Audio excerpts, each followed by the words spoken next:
আসসালামু আলাইকুম আমার প্রিয় ভাইয়ারা আপুরা কেমন আছেন? আশা করছি সবাই ভালো আছেন। তো আজকে ব্লগটা শুরু করছি আমি সন্ধ্যা নাস্তাতে। তো আজকে নাস্তাতে ছিল আমাদের ছোলা বুট আর বুট মুড়ি আর কি। তো আজকে আমরা চা খাই নাই, তো আজকে অনেকদিন পরে এই ছোলা বুট আনা হলো।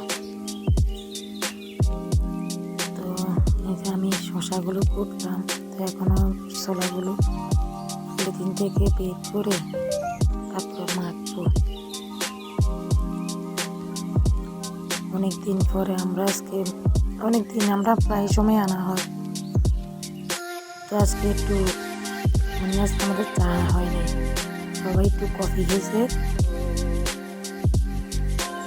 এই তো এখন আমি সুন্দর মতন দুধগুলো মেখে তারপরে আমার ননদ আছে, আমার শ্বশুর শাশুড়ি, স্বামী সৈকত, সবাইকে নিয়ে একটু খাবো।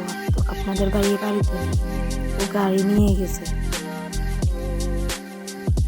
তো তার ফাঁকে একটা কথা বলে, একটা আপু মিষ্টি আপু একটা কমেন্ট করেছে যে আমি থাম্বনেল দিই না। আপুরা সত্যি কথা বলছি, বিশ্বাস করে থাম্বনেল দিতে পারি, সবই মোটামুটি ব্লগিংয়ে করার আমি আমার জ্ঞান অর্জন করেছি, যাই করলাম। কিন্তু আপু বিশ্বাস করে আমার ভেরিফাই হচ্ছে না মোবাইলটাতে, জানি না কি সমস্যা। যদি ভেরিফাই হতো তাহলে মনে হয় আমার মোবাইলটা হতো, এখন হয় না কেন আমি জানি না। আমি অনেক মানুষকে দেখেছি, কেউ পারে না, এরকম ওরকম। তারপরে চেষ্টায় আছি, দেখি বাজারে নিয়ে মোবাইলের দোকানে নিয়ে যাই। তো এই তো যেহেতু প্রেগনেন্ট, তোর জন্য একটু পুষ্টিকর তো খাওয়া লাগে। তার ভিতরে ফলটা থাকে। আমার শ্বশুর আজকে দুটো পেয়ারা আনছে, এই পেয়ারাটা এত বড়, এটা আধা কেজির বেশি। দুইটা পেয়ারা 1 কেজির কাছাকাছি, দুইটা পেয়ারা। তো এগুলো কেটে বড়টা কেটে আমরা সবাই খাইছি।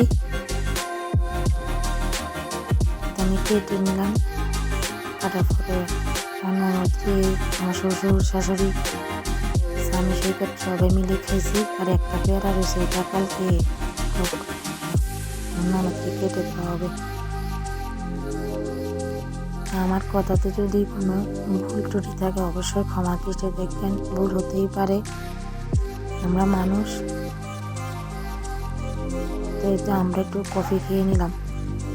আমি আমার রুমে নিয়ে আমার কফি কাপটা নিয়ে আসলাম। তো ভিডিওটা আজকে বড় করলাম না, এটুকুই।